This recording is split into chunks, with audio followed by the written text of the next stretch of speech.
They say that cruelty has a sound. Sometimes it is the crack of a whip or the breaking of glass. But on a rainy Tuesday in November 1894, cruelty was the sound of a stiff paper envelope sliding across a marble table moments after a coffin was lowered into the earth. It wasn't just a divorce, it was an execution of the heart. The Duke of Blackwood didn't just end his marriage, he chose the one moment his wife was too weak to fight back. He threw her away at her mother's funeral, convinced she was barren and useless. He didn't know she was holding two secrets that day, her grief and the heir he had prayed for. This is the story of Sebastian Thorne and the woman who destroyed him by simply walking away. The rain in Yorkshire does not wash things clean. It only presses the grime deeper into the stone. It was a weeping, relentless drizzle that fell upon the graveyard of St. Jude's Parish, soaking the mourners who stood like black crows around the open earth. Sebastian Thorne, the 9th Duke of Blackwood, stood under a black umbrella held by his valet. He checked his pocket watch. He was a man carved from the same hard granite as his estate, handsome, yes, with eyes the color of storm clouds and a jawline that suggested he had never lost an argument in his life. But today he looked bored. Beside him stood his wife, Clara. Lady Clara Thorne, née Sterling, was trembling. She was 22 years old, though today she looked 50. Her face was hidden behind a heavy mourning veil, but the slight shaking of her shoulders betrayed her weeping. They were burying her mother, the Dowager Countess of Sterling, the only person in the world who had ever truly loved Clara, without condition. The vicar's voice droned on about ashes and dust. Sebastian shifted his weight. He wasn't thinking about the deceased. He was thinking about the whispering campaign that had plagued him for 3 years, the Baron Duke, the end of the Thorne line. He looked at Clara. She was small, pale, and seemingly fragile. For 3 years he had done his duty. He had visited her bedchamber. He had hired the best doctors from London. He had endured the pitying looks of his peers at the club. And she had given him nothing. The service ended. The heavy thud of dirt hitting the wood of the coffin echoed through the silent crowd. Clara let out a small, strangled sob and leaned toward the grave as if she might jump in. Sebastian did not catch her. He stepped back. "Pull yourself together, Clara," he murmured, his voice low and devoid of warmth. "People are watching." "She is gone, Sebastian." Clara whispered, her voice cracking. "I am alone." "Not entirely," Sebastian said. He signaled to a man standing near the wrought iron gates. It was Mr. Silas Finch, the family solicitor, a man who looked like a vulture anticipating a meal. As the mourners began to disperse, heading toward the carriages for the wake, Sebastian blocked Clara's path. They were still standing on the muddy grass feet, away from her mother's fresh grave. "We are not going back to the house," Sebastian said. Clara froze, lifting her veil. Her eyes were red-rimmed, her skin translucent against the black crepe of her dress. "What but the guests? The wake? The guests will be attended to by my staff. You, however, have matters to attend to." Sebastian nodded to Mr. Finch. The solicitor stepped forward, pulling a thick sealed envelope from his leather satchel. He held it out to Clara. She didn't take it. She just stared at the wax seal, the crest of the House of Blackwood. "What is this?" she asked, the rain mixing with the tears on her face. "An annulment, effectively," Sebastian said. "Technically a divorce on the grounds of your inability to fulfill marital duties. I have been generous, Clara. There is a cottage in Cornwall, an allowance. You will revert to your maiden name." The wind howled through the graveyard, tearing at Clara's skirts. "Sebastian, we are at my mother's grave. The dirt isn't even settled. It is the only time I knew I could catch you without your hysterics," he replied coldly. "I need an heir, Clara. Lady Isabella is already with child. My child." The world stopped spinning for Clara. Lady Isabella Montrose, her childhood friend, the woman who had been staying at Blackwood Manor for the season, the woman Clara had confided in, cried to, and trusted. "Isabella," Clara whispered. "She has proven she can do what you cannot," Sebastian said, adjusting his gloves. "Sign the papers, Clara. Do not make a scene. The carriage is waiting to take you to the train station. Your trunks are already packed." Clara looked at the man she had worshipped for 3 years. She looked at the grave of her mother, and then her hand moved instinctively to her lower abdomen. She had meant to tell him today. For weeks she had felt the sickness, the fatigue, the cessation of her courses. She had waited terrified to hope until the doctor in the village confirmed it 2 days ago. She had planned to tell Sebastian after the funeral, to bring a light into the darkness of this day. She carried the air he had demanded. But as she looked at his face, hard, unyielding, cruel, and heard the name of her friend who had betrayed her, something inside Clara shattered, and then it reforged into steel. If she told him now, he would not divorce her. He would keep her. He would take the child, and he would raise their son or daughter in a house with a mistress, with a father who had tried to discard the mother at a funeral. No. Clara took the envelope. She didn't open it. She simply clutched it to her chest. "You are right, Your Grace," Clara said. Her voice was suddenly steady. It was terrifyingly calm. "I should go." Sebastian blinked, surprised by her lack of fight. He had expected begging. He had prepared himself to be callous. Her acceptance threw him off balance. "Good," he said, clearing his throat. "It is for the best." "For the best," she echoed. She turned to the grave one last time. "Goodbye, Mama. I will keep him safe. I promise." She turned back to Sebastian. She did not curtsy. She did not weep. She looked him dead in the eye. "I hope, Sebastian, that you find everything you are looking for, and I hope the silence of Blackwood Manor never becomes too loud for you." She walked past him through the mud toward the waiting carriage. She didn't look back. The carriage ride to the train station was a blur of grey skies and green fields. Clara sat rigid, her hands folded over the envelope. She felt like a ghost, haunting her own life. When she arrived at the station master, Mr. Henderson, tipped his hat. He knew her. Everyone knew the Duchess. "Heading to London, Your Grace?" he asked cheerfully. "No, Mr. Henderson," she said softly. "And I am not Your Grace anymore. Just Mrs. Sterling will do." She left him confused on the platform and boarded the train. But she did not go to Cornwall. Sebastian had arranged a cottage there, a prison where he could forget her. If she went to Cornwall, she would be dependent on his allowance. She would be under his thumb. Clara had a secret stash. Her mother had left her a modest inheritance, separate from the dowry Sebastian had absorbed. It wasn't a fortune, but it was freedom.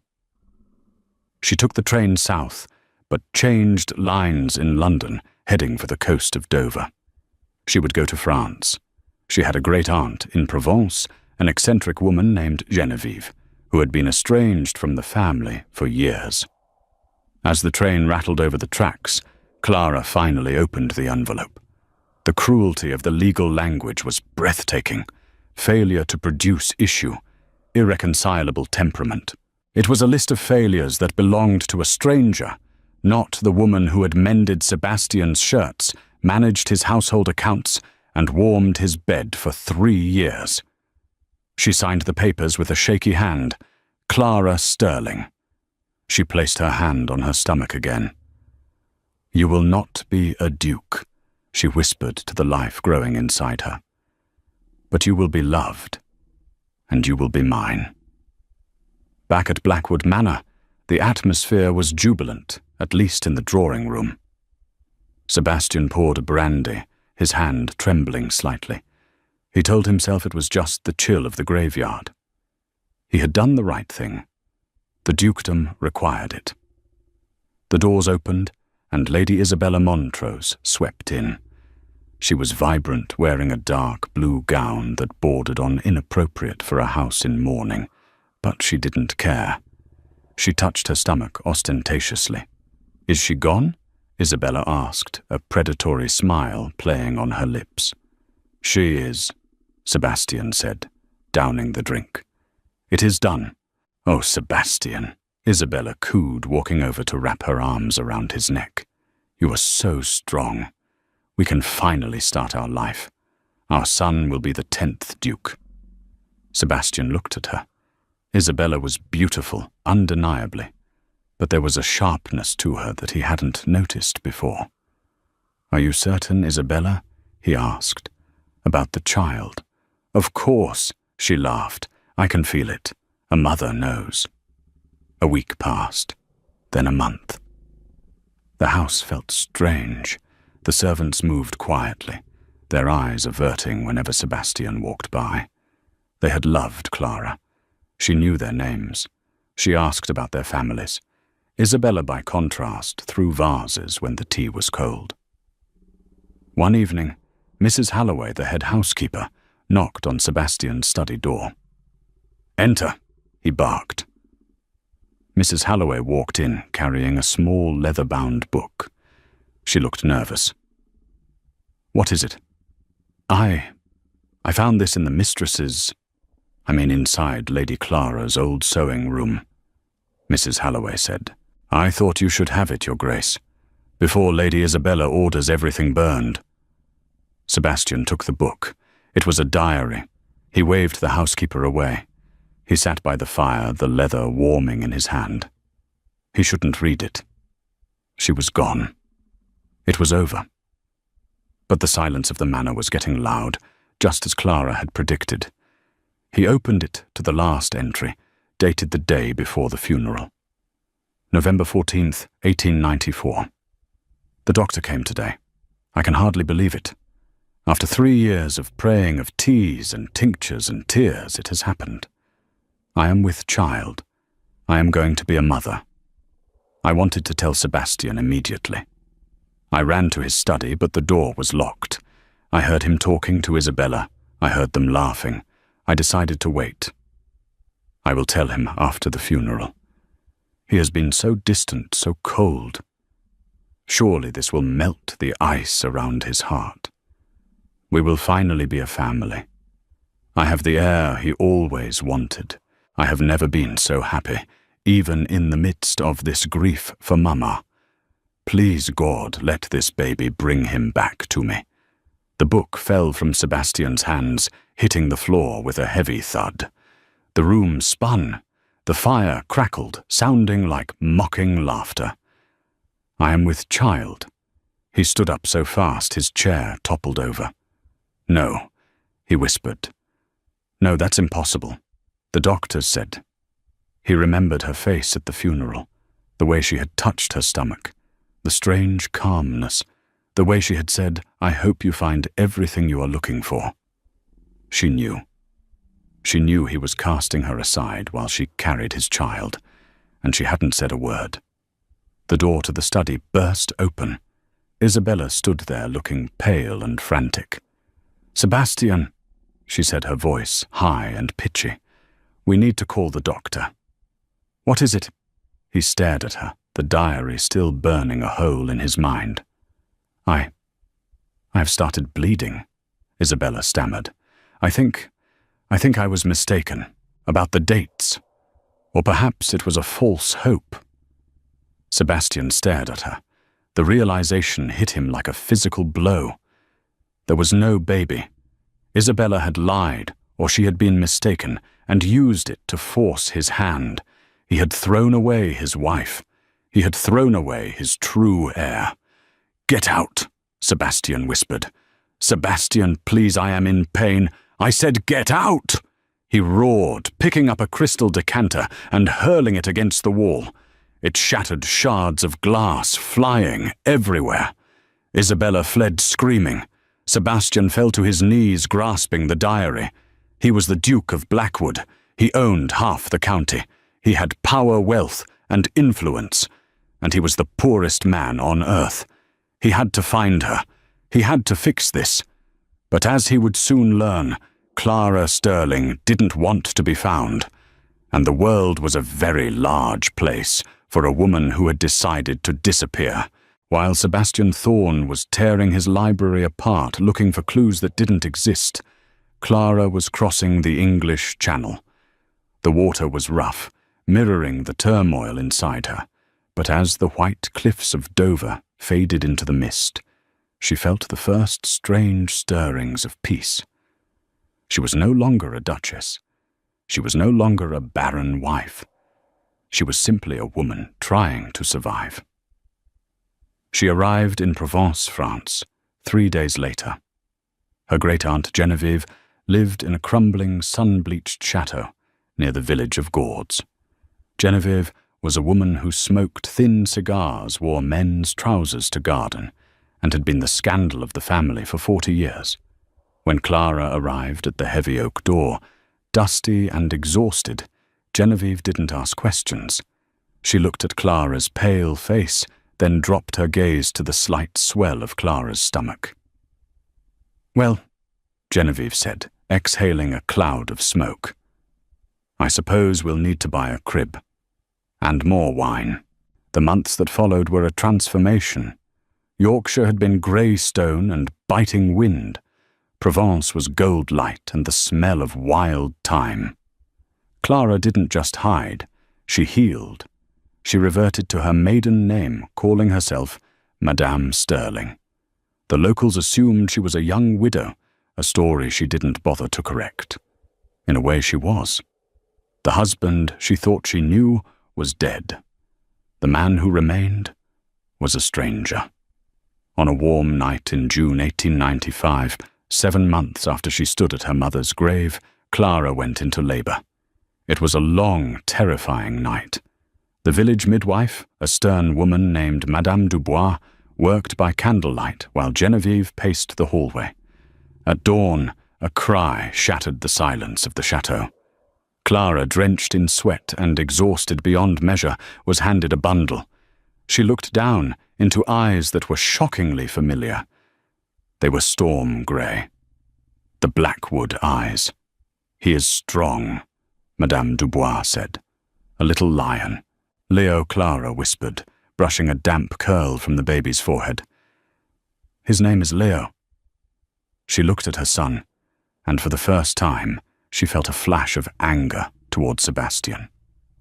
He wanted this, she thought. He destroyed us for this. And now he will never see it. Meanwhile, in England, Blackwood Manor had become a mausoleum. Sebastian had spent a fortune. He had hired the Pinkerton Detective Agency's London branch. He had sent men to Cornwall, to Scotland, even to America. But Clara had covered her tracks with a brilliance he hadn't known she possessed. She hadn't used the bank drafts he sent. She hadn't written to anyone. It was as if she had evaporated at the train station. The society papers had a field day. The Vanishing Duchess, the Duke's Folly. Isabella Montrose had tried to return a month after her misunderstanding about her pregnancy. She arrived with a carriage full of luggage, intending to resume her place. Sebastian had met her at the front steps. He didn't shout. He simply instructed his gamekeeper to release the hounds if she stepped foot off the gravel driveway. She left screaming curses and married a deeply indebted baron a month later. But her absence didn't fix anything. Sebastian was alone. He sat in the nursery, the room he had ordered painted blue 3 years ago. It was empty. The crib was empty. One evening, Mr. Finch, the solicitor, came to see him. Finch was nervous. The Duke had become unpredictable, prone to bouts of drinking and icy silence. "Your Grace," Finch said, clearing his throat, "we must discuss the estate. With no heir, the entailment dictates that upon your death the title passes to your cousin, Mr. Arthur Thorne." Sebastian laughed. It was a dry, hollow sound. Arthur, the man who gambled away his own inheritance in a weekend in Monte Carlo, he will strip Blackwood to the bone. Nevertheless, Finch persisted, unless you remarry, unless you produce a legitimate heir. "I have a wife," Sebastian said, staring into the fire. "You have a decree of divorce, Your Grace. It was finalized." "I have a wife," Sebastian roared, slamming his fist onto the table. "And until I find her, or until I see a body, there will be no other Duchess of Blackwood. Get out." Sebastian didn't care about the lineage anymore. He cared about the memory of a woman standing in the rain, holding an envelope, and telling him with quiet dignity that she hoped he found what he was looking for. He had found nothing but ash. 5 years passed. Clara had not just survived. She had thrived. The money from her mother was modest, but Clara had a gift she had suppressed during her marriage botany. She understood plants. She understood scents, working with the lavender and jasmine that grew wild around Genevieve's chateau. She began distilling essential oils. It started as a hobby to soothe Leo's teething pains. But it grew. She created a signature scent, a blend of wild violet cedar and rain. It was haunting and unique. She called her small company L'Esprit Sterling. By 1900, her perfumes were being sold in boutiques in Marseille and Lyon. She was a respected businesswoman, a loving mother, and a woman who walked with her head high. Leo was 5 years old now. He was a force of nature. He had Clara's dark hair, but Sebastian's height and those piercing grey eyes. He was intelligent, curious, and fiercely protective of his mother. He asked about his father, of course. He was a soldier. Clara told him a half-truth. He fought a war and he didn't come back. Was he brave? Leo asked. He was complicated, Clara replied. But he would have loved you. Would he? She often wondered. Or would he only have loved the title Leo carried? In the spring of 1900, the world turned its eyes to Paris. The Exposition Universelle, the World's Fair, was opening. It was to be a celebration of the new century, a showcase of art, science, and industry. "We are going," Aunt Genevieve announced, slapping a brochure on the breakfast table. "Paris." Clara hesitated. "It will be crowded. People from England will be there." "Let them come," Genevieve scoffed. "You are not the frightened girl who arrived here in the rain. You are Madame Sterling. You have business to conduct.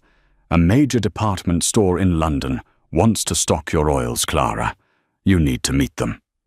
Clara looked at Leo, who was chasing a butterfly in the garden. She looked at her reflection in the mirror. The woman staring back wore a tailored suit of charcoal silk. Her hair was pinned up in a modern style. She looked nothing like the waif in the black veil. "You're right," Clara said, a spark lighting in her eyes. "Let's go to Paris." Paris in 1900 was a city on fire with electricity and ambition. The Eiffel Tower pierced the sky, and the pavilions along the Seine were packed with millions of visitors. Sebastian Thorne hated it. He was 36 years old, but he looked 45. There was silver in his temples and lines of bitterness etched around his mouth. He had come to Paris not for pleasure, but for desperation. The Blackwood wool investments were failing.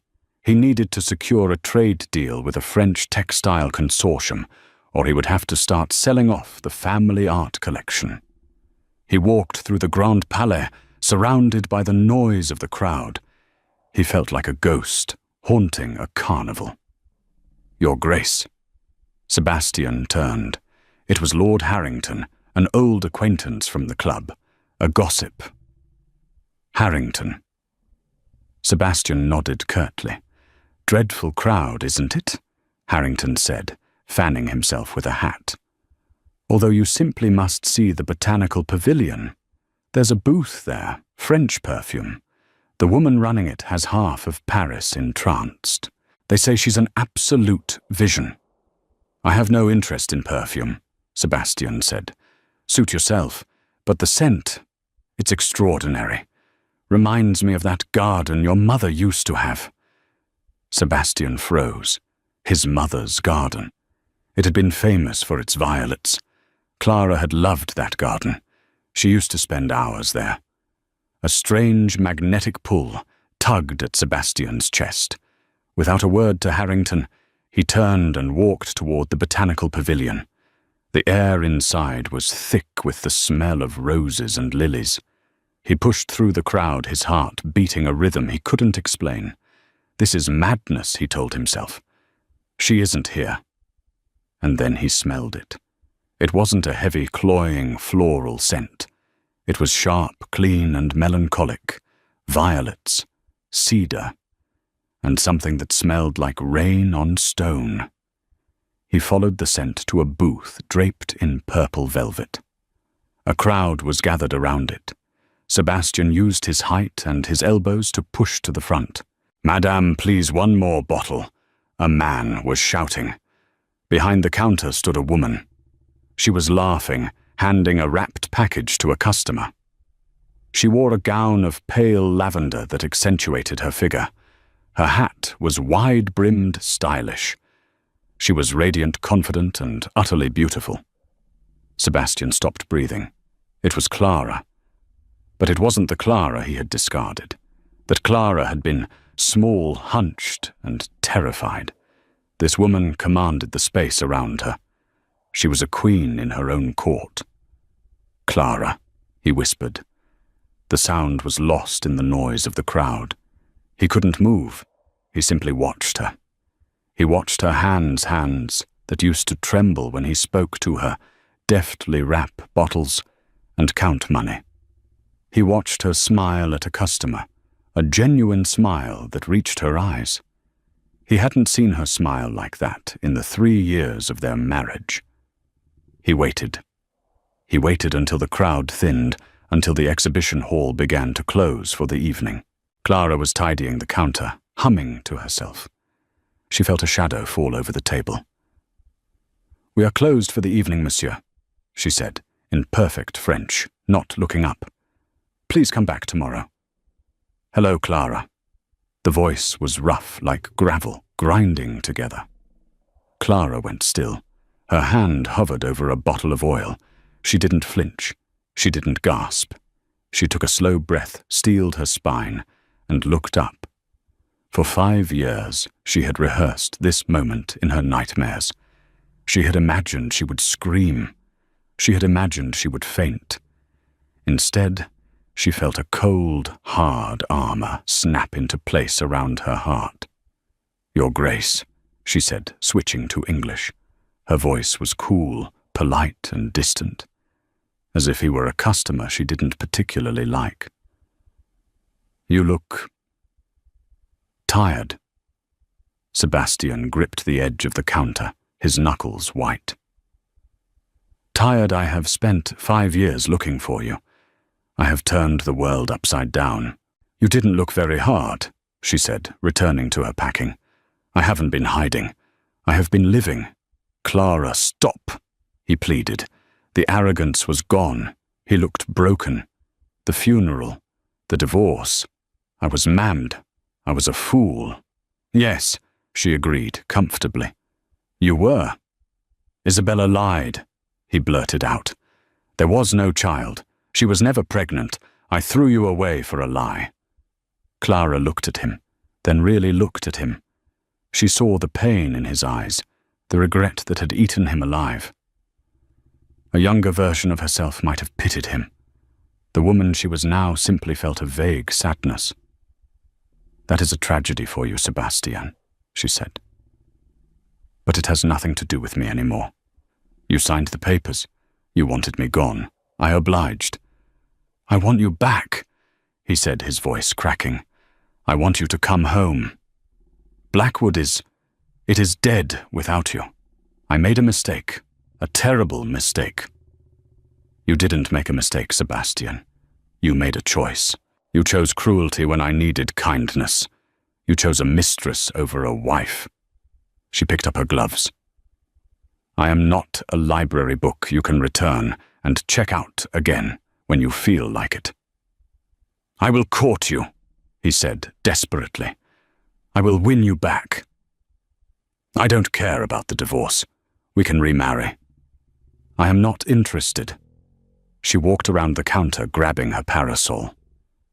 "Clara, please." He reached out to grab her arm, but stopped himself. He didn't dare touch her. "Give me a chance. Just one dinner. Let me explain." "Maman." The shout came from behind Sebastian. A small boy in a velvet suit came running through the pavilion, dodging the cleaning staff. He held a wooden toy boat in his hand. "Maman, Aunt Genevieve says the carriage is waiting and she is hungry." The boy slammed into Clara's legs, wrapping his arms around her skirts. Clara's hand immediately went to his hair, smoothing it protectively. Sebastian stared. The world tilted on its axis. He looked at the boy. The boy looked back. It was like looking into a mirror that spanned 30 years. The same jawline, the same dark hair, and the eyes. The Blackwood eyes were unmistakable. They were genetic fingerprints. Sebastian's legs gave out. He stumbled back, catching himself on a display pillar. "Who?" Sebastian choked out. "Who is this?" Clara pulled the boy closer, her body blocking him slightly from Sebastian's view. She looked at her ex-husband with a gaze that was fierce and terrified and defiant all at once. "This is Leo," she said. He is—" Sebastian couldn't say it. The math roared in his head. 5 years. The funeral. "I am with child. The diary. He is mine," Clara said sharply. "He is 5, Sebastian whispered. "Clara, at the funeral. You were pregnant." "Yes." "And you didn't tell me." "You were busy divorcing me," she snapped. "You were busy planning your life with Isabella. You told me you wanted an heir. You didn't say you wanted me. I have a son," Sebastian whispered, tears spilling over his lashes. He looked at Leo with a hunger that was terrifying. "I have a son." Leo looked up at his mother. "Maman, who is this man? Why is he crying?" Clara looked at Sebastian. She held the power of total destruction in her hands. She could leave. She could deny him. She could run. But she looked at Leo. Leo, who asked about his father constantly. Leo, who deserved to know the truth, even if the truth was a broken man. "Leo," Clara said softly, her voice trembling for the first time. This is the Duke of Blackwood." Sebastian fell to his knees on the hard floor of the exhibition hall, right in front of the boy. He didn't care who was watching. He didn't care about his dignity. "Hello, Leo." Sebastian wept. Leo looked at him suspiciously. "Do you like ships?" he asked, holding up his toy. "I love ships," Sebastian sobbed. "I love them very much." Clara watched them. She saw the connection instant and undeniable, and she felt a cold dread settle in her stomach. She had won the battle of survival, but the war for her son had just begun.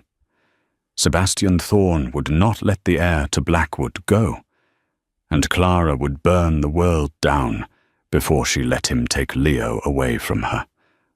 The morning after the encounter at the exhibition, the sun rose over Paris with a mocking brilliance. Clara sat in the private parlor of her hotel suite, her hands wrapped around a cup of cold tea. She hadn't slept. Across from her sat Aunt Genevieve, who was aggressively buttering a croissant.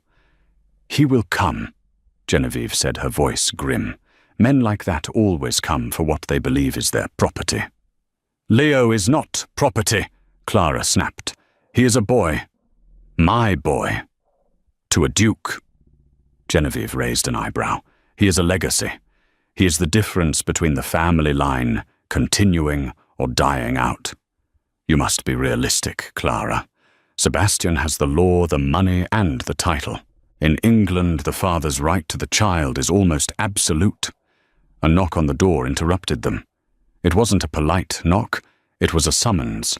Clara opened it to find Mr. Finch, the solicitor, standing there. He looked older than he had 5 years ago, more withered. Behind him stood 2 French gendarmes looking uncomfortable, and behind them, Sebastian. He had shaved and dressed impeccably, but his eyes were red-rimmed. He looked like a man who was holding himself together with sheer willpower. "May we come in?" Sebastian asked. It wasn't really a question. Clara stepped aside. "Leo is with the nanny in the park. If you have come to snatch him, you are too late." "I haven't come to snatch him," Sebastian said, walking into the room and taking in the modest luxury of the suite. "I have come to discuss our son's future." "He has a future," Clara said, standing behind a high-backed chair as if it were a barricade. "He will go to school in Switzerland. He will learn the business. He is happy. He is the Marquess of Blackwood," Sebastian said, his voice rising slightly. "He is the heir to one of the oldest titles in England. He belongs at Blackwood Manor. He belongs at Eton. He belongs with his father. You forfeited the right to be his father when you handed me divorce papers at a graveside." Clara shouted, her composure finally cracking. Sebastian flinched as if she had struck him. "I know," he said softly. "I know what I did. I live with it every hour of every day. But punish me, Clara. Do not punish the boy. Do not deny him his birthright because you hate me." Mr. Finch stepped forward, opening his briefcase. "Madame Sterling, or rather, Your Grace, the law is clear. As the child was born, within 10 months of the dissolution of the marriage, he is legitimate in the eyes of the Crown. The Duke has petitioned the British consulate. He has emergency custody papers." Clara felt the blood drain from her face. "You would arrest me. You would drag him away, screaming, 'No!'" Sebastian interrupted, silencing the lawyer with a glare. "I will not take him from you, Clara. I learned my lesson about forcing you away. I want you to come back. Back!" Clara laughed, a harsh, incredulous sound. "To what I am not your wife. I am a divorced woman. A pariah." "I have a proposal," Sebastian said. He took a step closer, his hands open in a gesture of surrender. "Come back to Blackwood. Bring Leo. I will set up a wing of the house for you. You will have your own staff, your own independence. You can continue your perfume business. I will not interfere. Just bring him home. Let me know him. Let me teach him to ride. Let him see the land he will one day rule. And if I refuse," Sebastian's jaw tightened, "then Finch will file the papers. I will spend every penny I have. I will bribe every judge in Europe, and I will take him. Do not make me do that, Clara. Please, I am begging you." It was a threat wrapped in a plea. It was monstrous yet pathetic. Clara looked at Aunt Genevieve, who gave a slight resigned nod. They couldn't fight a duke in a court of law. Not with the prejudices of the time. If she fought him, she would lose Leo entirely. Clara turned back to Sebastian. Her eyes were cold diamonds. "Fine," she said. "I will bring him to England for 6 months. A trial." Sebastian exhaled, his shoulders sagging with relief. "Clara, thank you." "But," she cut him off, raising a finger. "I have conditions. First, we are not married. I will not share your table unless I choose to. I will not share your social engagements. And I will certainly never share your bed. I am a guest. Nothing more." "Agreed," Sebastian said quickly.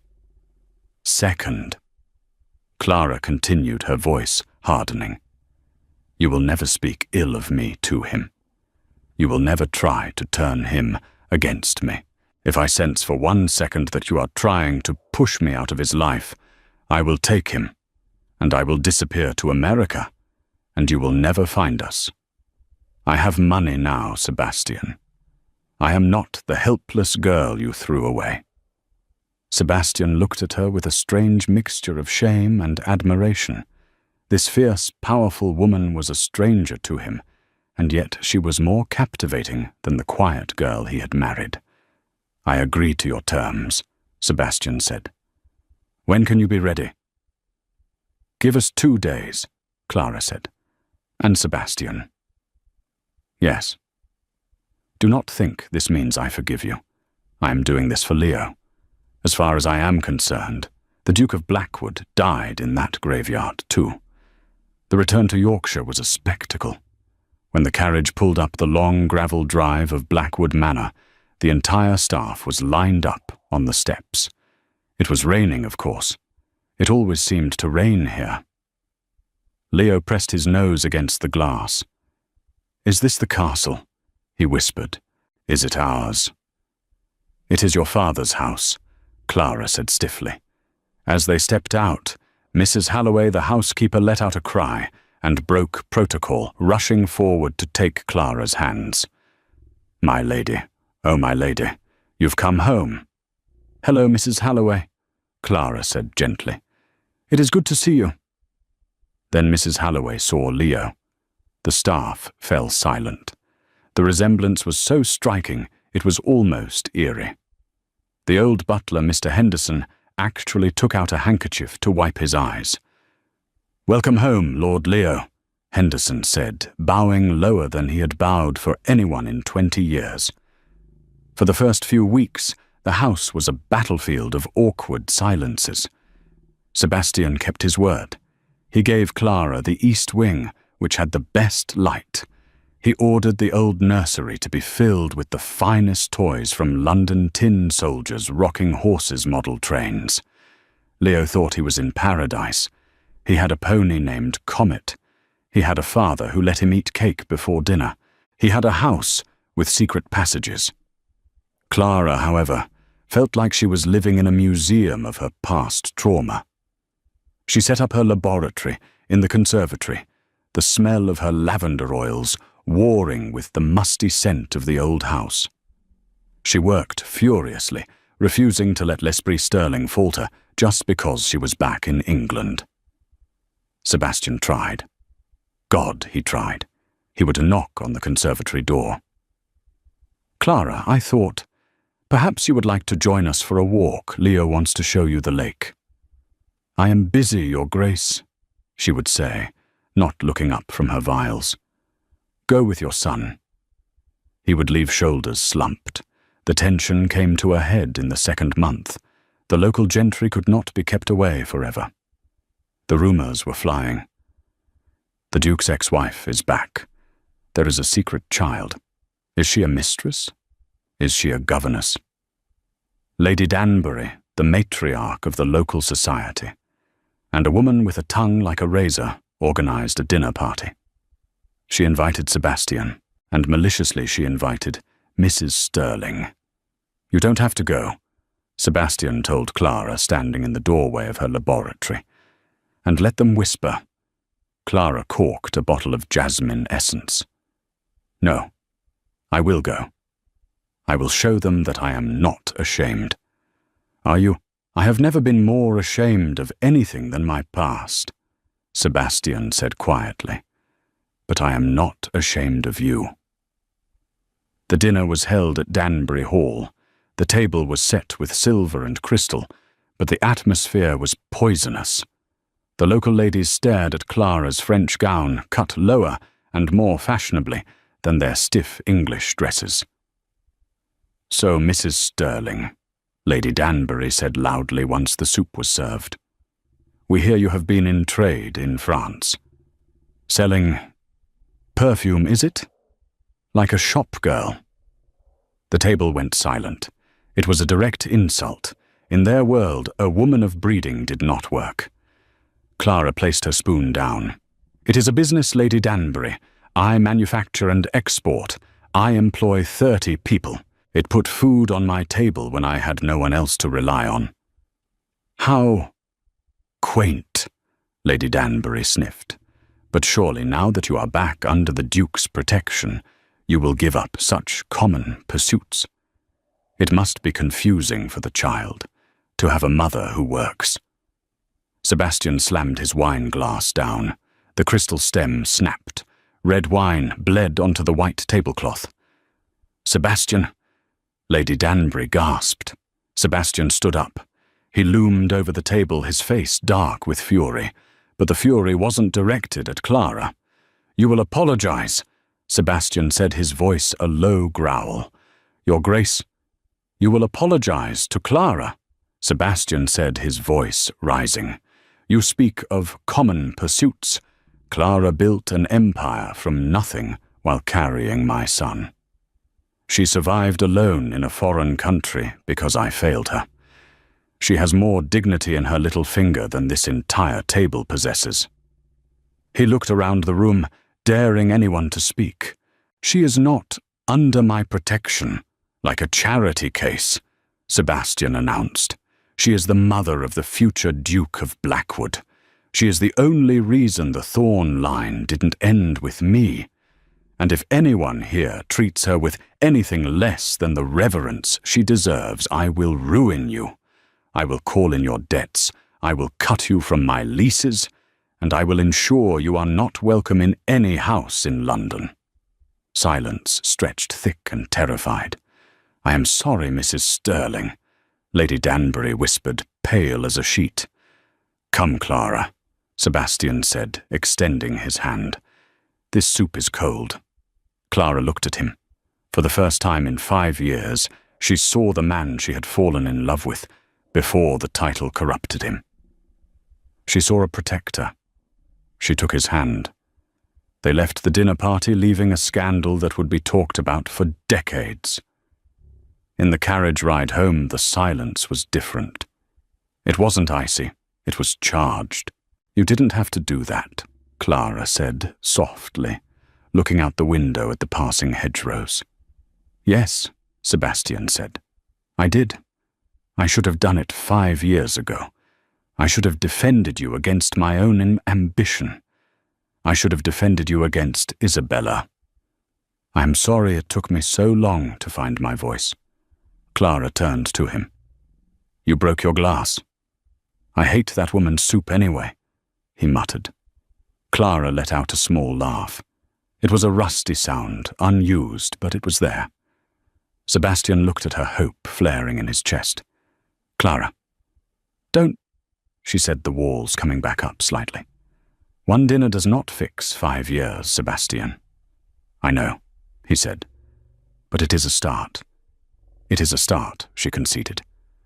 But the peace was fragile. The next day, disaster struck. It was a Tuesday similar to the day of the funeral. The rain had turned the estate into a mud pit. Leo, feeling brave and foolish, as 5-year-olds do, decided he wanted to ride Comet without the groom present. Clara was in the library when she heard the scream. She ran to the window. In the distance near the swollen creek, she saw the white pony bolt, and she saw a small figure lying in the mud, not moving. "Leo!" She screamed his name, a sound of pure terror. Sebastian was already running. He had been in the stables and had seen the horse bolt. Clara watched from the window as Sebastian sprinted across the field, his coat flying behind him. He threw himself into the mud, gathering the small boy into his arms. Clara ran out of the house, ignoring her shoes, ignoring the rain. By the time she reached them, Sebastian was carrying Leo back toward the house. His face was white as chalk. "Is he—" Clara couldn't finish the sentence. "He's breathing!" Sebastian gasped, clutching the boy to his chest. "He hit his head. We need the doctor." Now, they laid Leo on the sofa in the drawing room. He was unconscious, a nasty bruise forming on his temple. For 3 days, Leo did not wake. For 3 days, Clara and Sebastian did not leave his side. They sat in chairs on opposite sides of the bed, watching the rise and fall of his small chest. The animosity, the legal battles of the past, it all dissolved in the face of the parents' worst nightmare. They were just two people terrified of losing the only thing that mattered. On the second night, Clara fell asleep in her chair, exhausted. She woke to feel a blanket being placed over her. She opened her eyes to see Sebastian, tucking it around her shoulders. He looked haggard. He hadn't shaved. He hadn't slept. He moved his hand, Sebastian whispered. Just a moment ago. Sebastian, Clara whispered. If he dies, he won't, Sebastian said fiercely. He sat on the floor by her feet, putting his head in his hands. He can't. I just found him. God wouldn't be that cruel. He was cruel before, Clara said. That wasn't God, Sebastian said, his voice breaking. That was me. I did that. If he dies, it is my punishment. But I can't bear it, Clara. I can't. He began to weep, silent, shaking sobs. Clara looked at the man who had ruined her life. She saw his absolute vulnerability. She saw that he loved Leo as much as she did. Slowly, tentatively, she reached out and placed her hand on his head.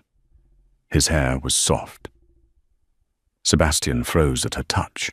He leaned into her hand like a starving man offered bread.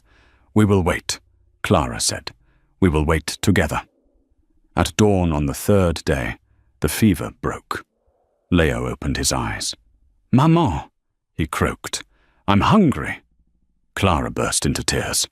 Sebastian let out a shout of joy that echoed through the entire manor. As they fussed over the boy, feeding him broth and checking his head, their hands brushed.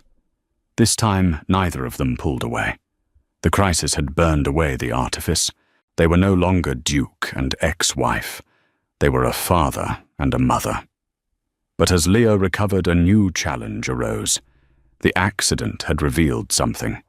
The doctor, Dr. Aristhorpe, a renowned specialist from London, whom Sebastian had paid a fortune to summon, had noticed something else while examining the boy.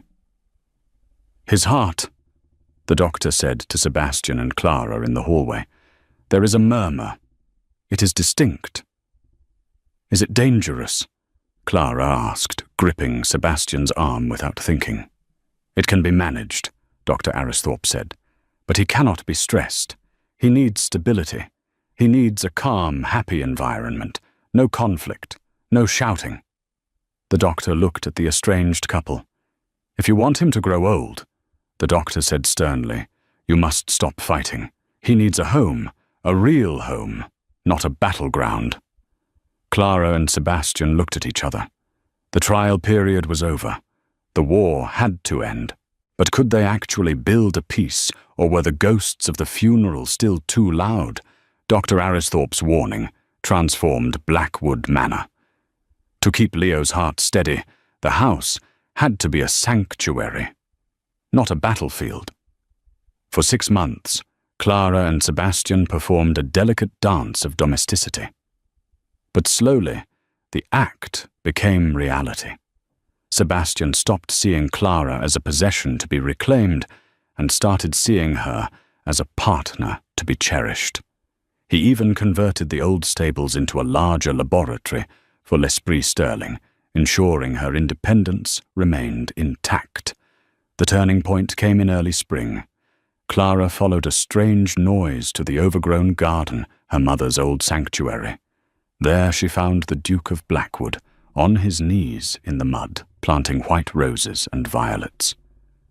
I am rebuilding it, Sebastian said, looking up with dirt-streaked cheeks and raw vulnerability. For her memory. And for you. I want this place to grow just as we must. The wall around Clara's heart finally crumbled. She saw not the arrogance of the man who divorced her, but the devotion of a father and the humility of a husband. She knelt beside him in the soil. You're planting them too deep, she whispered, tears spilling over. Then show me, he murmured. As their hands brushed in the earth, the spark was undeniable. Sebastian pulled her close and kissed her, a vow sealed not in ink, but in breath. They remarried on Christmas Eve in the estate chapel. There were no society guests, only the staff, and a beaming 6-year-old best man holding the rings. Sebastian's vows were simple. I loved you when I lost you, and I will love you until the end of my days. Years later, history would remember the 9th Duke, not for his title but for his devotion to the woman who bloomed in the rain. They raised Leo together, a family forged in fire, proving that even a shattered heart can be mended if the pieces are held together with love. And that, my friends, is the incredible heart-wrenching story of the Duke who threw away his diamond only to spend a lifetime begging to hold it again. It is a story that reminds us that pride is a poison, but forgiveness is the antidote. Sebastian and Clara proved that while love can be broken, it can also be forged stronger in the fires of regret. What did you think of Sebastian's redemption? Did he deserve a second chance, or was Clara too forgiving? I know many of you might have walked away and never looked back. I want to hear your thoughts in the comments below. Would you have forgiven the Duke? If you enjoyed this journey of heartbreak, betrayal, and ultimate love, please give this video a like. It really helps the channel grow. Don't forget to hit that subscribe button and ring the bell so you never miss a new story. We have plenty more dramatic historical romances coming your way. Until next time, keep believing in love even when it rains.